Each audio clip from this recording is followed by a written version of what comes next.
Number 2 जो है वो मौलवी हमारे जो रिलीजियस फिगर्स हैं ऑब्वियसली बिकॉज मसाजिद उनके पास हैं, मेंबर उनके पास हैं। पेरेंट्स जो है उनको शायद पेरेंटिंग, मॉडर्न पेरेंटिंग आपने कहा जनरेशन जी का पता ही नहीं कि ये कितने क्विक थिंकर्स हैं, शॉर्टकट्स की आदत है, हाईली ओपिनियनेटेड हैं और जाहिर है कि बहुत ज़्यादा अंडर द प्रेशर हैं, पीयर प्रेशर में बहुत आते हैं। तो वो उनकी शायद नीड्स और बायोकेमिस्ट्री खत्म कर दो, इनको रोबोट्स बना दो, स्लेव्स बना दो। तो ऑब्वियसली जो आपने नाम लिए वो मैं खुल के इतने नहीं लेता बिकॉज ऑफ कोर्स हमारे पास जो मोबाइल आता है या चीज़ें हैं जो आर्टिफिशियल इंटेलिजेंस है, अभी मैं भी अपने बच्चों से पूछ रहा होता हूँ कि यार इसको मोबाइल को ये क्या करना है, वो चीज़ वो वैसे वैसे क्या करनी है उसमें। सही बात। तो वो बहुत आगे हैं और हमारी जनरेशन शायद वो उसको मैच करने की कोशिश भी नहीं कर रही है कि वो बच्चे को पता तो हो कि उसके दिमाग तो बहुत तेज़ चल रहा है। सही बात, बहुत आगे है हमसे। वो तो आर्टिफिशियल इंटेलिजेंस पे निकल गया और कहाँ से कहाँ निकल गया।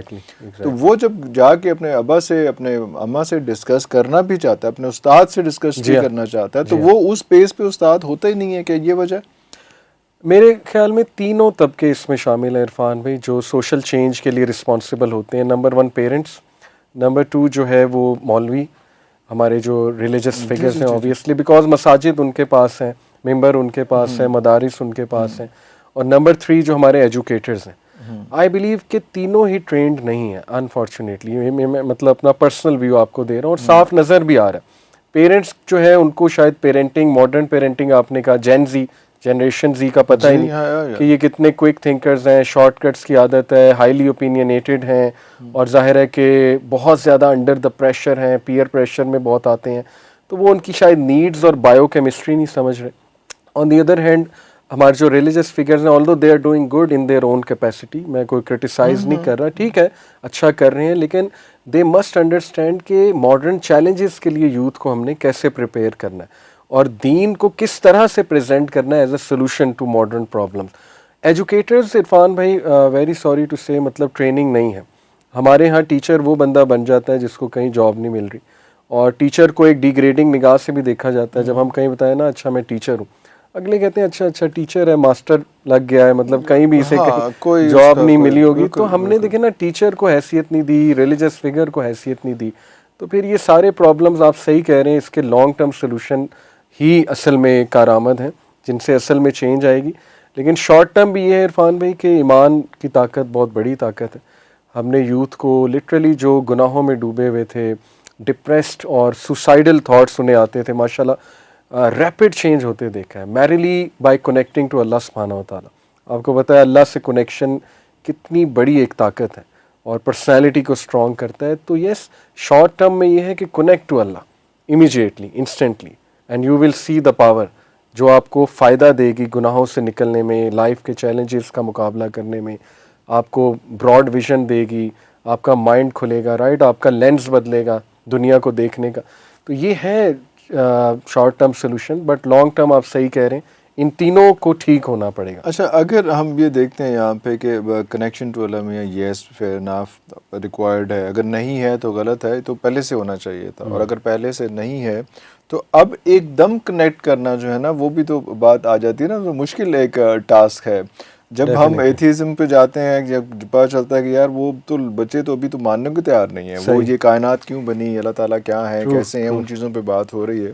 तो वहाँ पे आप कह रहे हैं कि अल्लाह ताला को मानने के बाद उनके पास जो है वो आपने उनकी माननी भी शुरू करनी, पहले उनको मानना फिर उनकी माननी भी, तो थोड़ा सा लंबा सोल्यूशन हो जाता है। क्या ऐसा नहीं है, क्या मैं ये गलत कह रहा हूँ कि सिचुएशन ऐसी हो जाती है कि जो बच्चा इस किस्म के ऑड क्वेश्चंस कर रहा होता है, जिसको आम हमारे जो आलिम है या आम मौलवी जो है, जो उसको रबिश कह के, उसको बुरा कह के, उसको गुनाह कह के, उसको गलत कह के, उसको मना कर देता है कि इन मौजूद में बात नहीं करना, वो सवालात उसके अंदर पकते रहते हैं।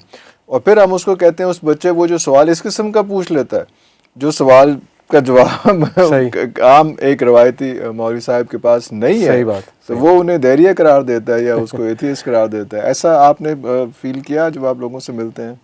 बिल्कुल ऐसी शिकायत हैं हमारी यूथ की, but on the other hand इस पे काम भी हो रहा है इरफान भाई।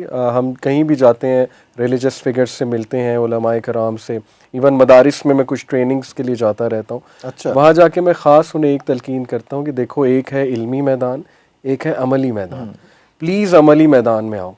टीचर्स बनो आगे जाके यूनिवर्सिटीज़ में, मतलब मास्टर्स तो तुम्हारे पास ऑलरेडी है, मदरसे की जो degree that is masters in Islam, so MPhil कर लो, पीएचडी कर लो, टीचर्स बनो, प्रोफेसर्स बनो, ज़रा एक्सपोजर लो, देखो दुनिया भी फिरो, जाहिर है लोगों में मिक्सअप ट्रैवल करो, थोड़ा ट्रैवल करो, अवामुन नास में मिक्सअप हो, कमरों में ना बैठो। मैं यकीन करें इरफान भाई, जिस आलिम दीन का एक्सपोजर है ना, उसमें एक अलग ही स्पार्क है।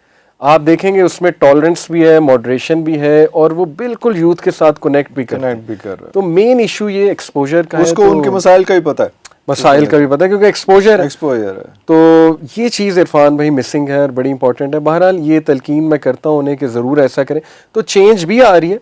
On the other hand yes, there is a certain sector of our religious society जो इंटॉलरेंस बहुत है उनमें, और they can't actually take question, that is true. बहुत से यूथ ने हमें खुद आके बताया कि हम पे गुस्से हुए, तो ये भी एक अनफॉर्चुनेटली बड़ी एक अफसोसनाक सिचुएशन है। आप देखें प्रॉफिट सल्लल्लाहु अलैहि वसल्लम के पास एक यूथ आया, उसने कहा कि मुझे ज़िना की इजाज़त दें, तो प्रॉफिट सल्लल्लाहु अलैहि वसल्लम, सहाबा एकदम खड़े हो गए कि ये क्या, इसकी जुर्रत कैसे हुई कि नबी सल्लल्लाहु अलैहि वसल्लम के साथ ऐसी बात कर रहे हैं। तो हमारे नबी जो है ना, उन्होंने बड़ा मुस्करा के प्यार से उसको कहा, इजलिस, नीचे बैठो बेटा, करीब आ जाओ, करीब बुलाया, गोडे के साथ गोडे जोड़ लिए और बड़ी खूबसूरती से उसको फिर समझाया, और आप देखेंगे क्या फिर उसमें चेंज आई होगी। तो बस ये है चीज़ एक अफसोसनाक, बट इंशाल्लाह इस पे वर्किंग हो रही है, लेट्स सी, ज़रूर। लेकिन वो बात वही आ जाती है कि ये इसमें वर्किंग करते करते, लेकिन अगली जनरेशन आ जाएगी ना, तब तक तो वो मसाइल तो हल नहीं होंगे। और क्या जैसे से हम सुनते हैं कि जब कुछ हादसा जो होता है ना, वो there is nothing like accident, कुछ ना कुछ उसके पीछे बिल्डअप हो रहा होता है, कोई पक रहा होता है, कोई चीज़ हो रही होती है। तो ये जो हमारे पास यहाँ पे एकदम इस किस्म की सोसाइटी क्रिएट हुई है, आपका ख्याल है कि ये प्लान्ड इसको सबोताज किया गया है, इस खिते को, इस एरिया को, सब कॉन्टिनेंट को? बाकी भी बहुत ज़्यादा है, लेकिन यहाँ पे जिस किस्म की लॉलेसनेस और अनसर्टेनिटी और कन्फ्यूजन है, वो इंजीनियर की गई है कुछ उन्हीं लोगों से जो आप समझ गए हो किनकी बात कर रहा हूँ मैं, जी इल्यूमिनाटीज़ हैं या बाकी सारे हैं, तो वो ऐसा ही है। डेफिनेटली साफ नज़र आ रहा है इरफान भी। मैं नाम क्लियरली इसलिए नहीं इतना लेता, लोग कहते हैं जी कॉन्स्पिरेसी थ्योरीज हैं और ये मशहूर होना चाह रहे हैं कॉन्स्पिरेसीज मार के, लेकिन आपके सामने है पिछले 20 साल में म्यूज़िक इंडस्ट्री को देख लें, नेटफ्लिक्स को देख लें, हॉलीवुड बॉलीवुड को देख लें, लिटरली ऐसा फील होता है कि सेटन इज़ रनिंग द शो।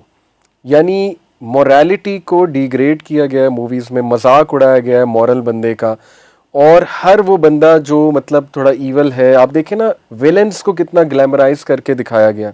एक टाइम पे विलन्स बड़े ईवल नजर आते थे, जैसे अमरीश पुरी की मैं अक्सर मिसाल देता हूं, तो वो बंदा सीखता था इबरत। आजकल विलन्स इतने कूल बनाए हुए हैं, people are relating to the villains actually, psychotic ज्यादा मजे का दिखाया जा रहा है।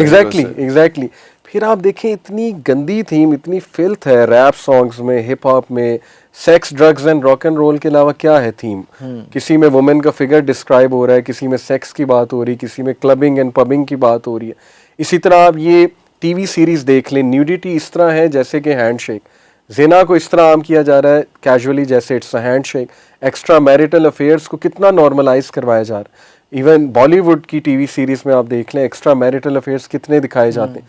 तो व्हाट डू यू थिंक, इनका इफेक्ट नहीं है हमारे ब्रेन पे? बहुत इफेक्ट है। हमारा जो ये सबलिमिनल साइकोलॉजी की पूरी फील्ड है, हिडन मैसेजेस और सबलिमिनल मैसेजेस जो अनकॉन्शियस में जाके रच बस जाए हमारे, 95% part of the brain is unconscious.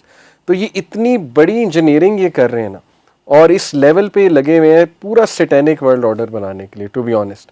और इनका एम ही ये है कि इमोरल बना दो सबको, सोल को ख़त्म कर दो इनको रोबोट्स बना दो, स्लेव्स बना दो। तो ऑब्वियसली जो आपने नाम लिए वो मैं खुल के इतने नहीं लेता because of conspiracy theories, but आपके सामने आप खुद बताएं क्या हो रहा है।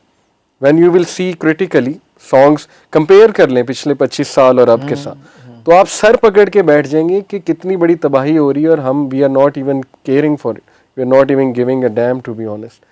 तो साफ जाहिर है इरफान भाई, अब मैं इसमें क्या बात करूँ, फोन इंडस्ट्री भी आपके सामने बिल्कुल ऐसा ही है। आपने स्कार्फ भी लिया हुआ है, ख़ास तौर पे एक एसोसिएशन है इस वक्त। मेरे ख्याल हम लोग फ़लस्तीन के साथ इतना ही कर सकते हैं कि हम अपने आप को ऐसे एसोसिएट उनके साथ करें। It's very unfortunate.